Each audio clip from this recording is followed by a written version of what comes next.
Bom dia, meus amigos.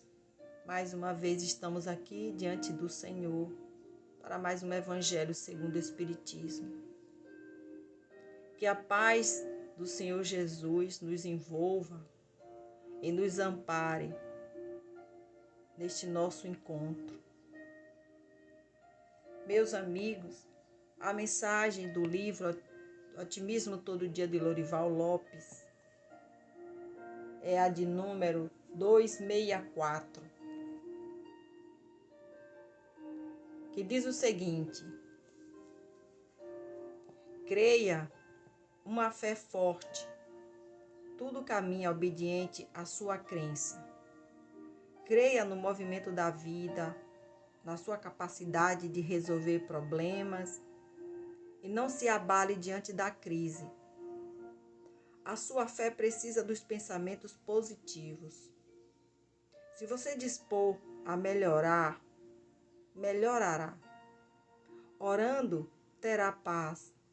Ajudando-se, progredirá. Não tema os problemas, porque com fé no poder de Deus, no benefício do tempo e na sua própria capacidade, eles se resolvem. O homem dominou os ares, atravessou os oceanos e pôs os pés na lua, porque acreditou que podia voar. Meus amigos, o capítulo de hoje do Evangelho segundo o Espiritismo é o 21. Haverá falsos cristos e falsos profetas. E o item é o 10º. Os falsos profetas da erraticidade. Pelo espírito de Erasto, um discípulo de São Paulo, em Paris, 1862. Os falsos profetas não estão somente entre os encarnados. Encontram-se também, em maior número, entre os espíritos orgulhosos que, sob a falsa aparência de amor e da caridade, semeiam a desunião, retardando o trabalho de emancipação da humanidade. Utilizam-se por isso de médiuns que aceitam suas ideias polêmicas e absurdas. Esses falsos profetas, para melhor fascinar aqueles a quem desejam enganar e para dar mais importância às suas teorias, utilizam-se, sem escrúpulos, de nomes conhecidos e de muito respeito entre os homens.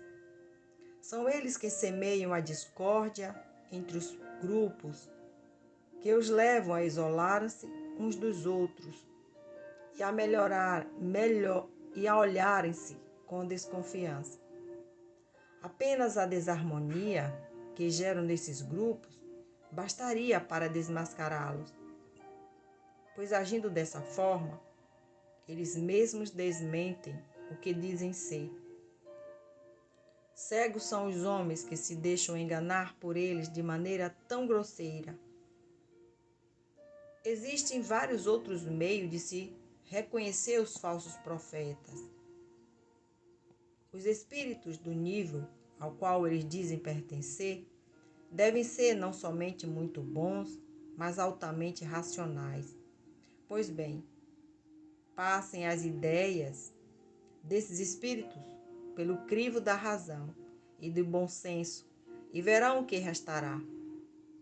Não passam de espíritos ignorantes e mentirosos, aqueles que indicam medidas impraticáveis, absurdas e ridículas, como remédio para os males da humanidade, ou como ela deve proceder para que alcance sua transformação, ou ainda, quando formulam uma ideia de que contradiz com as noções básicas da ciência. Se a verdade nem sempre é apreciada pelos indivíduos, ela sempre será apreciada pelo bom senso das massas. Isso também é um critério para se identificar os falsos profetas. Quando dois princípios se contradizem, aquele que encontrar mais repercussão e simpatia será o de maior valor. Não é lógico que uma doutrina, cujo número de adeptos diminua progressivamente, possa ser mais verdadeira que outra na qual o número de adeptos aumente continuamente. Deus, querendo que a verdade chegue a todos, não a limita em um círculo fechado e faz com que ela surja em diferentes lugares, a fim de que em toda parte o conhecimento esteja ao lado da ignorância. Recusem todos os espíritos que se apresentam como conselheiros exclusivos, pregando a divisão e o isolamento. São quase sempre espíritos vaidosos e medíocres, que procuram impor-se a homens fracos e crentes, distribuindo-lhes elogios exagerados, com a finalidade de iludi-los e tê-los sob seu domínio. São geralmente espíritos sedentes de poder, que quando estavam na terra foram tiranos públicos ou em suas famílias e ainda querem vítimas para tiranizar após a morte. Desconfie das comunicações que trazem um caráter de misticismo e extravagância, ou que recomendam cerimônias e atos estranhos. Nesses casos, sempre existe um motivo legítimo para a desconfiança. Quando a verdade deve ser revelada à humanidade, ela é comunicada simultaneamente a todos os grupos que possuem médiuns sérios, e não a este ou aquele grupo com a exclusão de outros. Ninguém é médium perfeito se estiver obsediado. E certamente existe obsessão quando um médium só recebe comunicações de um determinado espírito, por mais elevado que pretenda ser.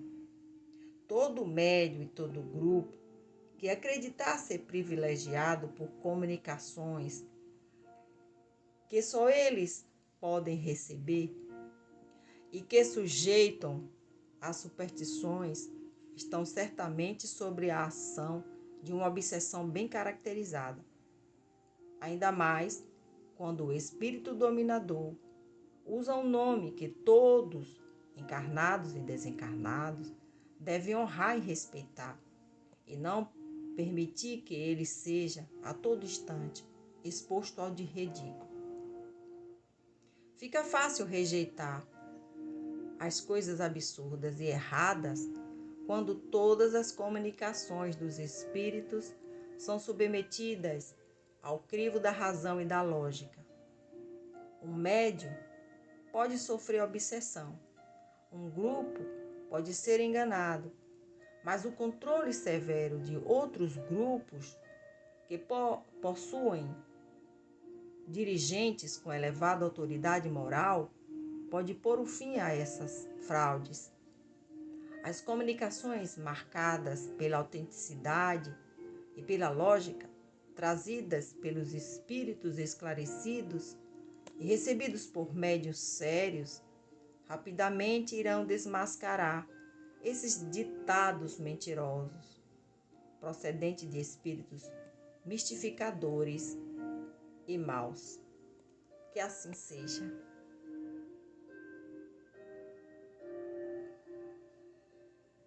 Meus amigos, Erasto, nesta mensagem, ele explica que os falsos profetas não estão apenas entre os encarnados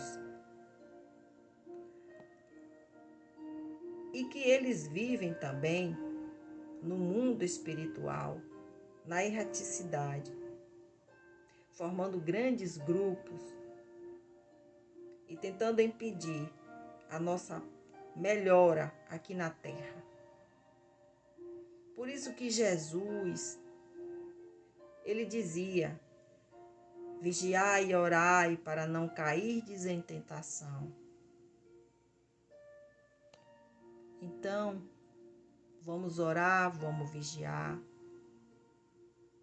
Vamos avaliar essas mensagens que chegam, muitas vezes pelas redes sociais, usando nomes de espíritos. Vamos avaliar se a mensagem realmente é verdadeira. Vamos usar o crivo da razão. Vamos pedir a Deus sabedoria para que possamos fazer isso. Amado Mestre Jesus, nos ajude, nos dê essa sabedoria,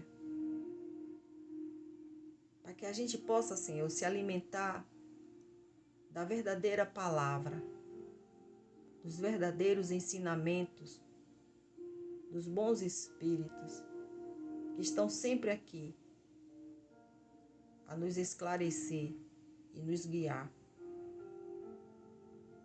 Que o Senhor tenha misericórdia de cada um de nós, tenha misericórdia daqueles que neste momento estão passando por aflições. Ilumine, Senhor, o nosso caminho, a nossa alma.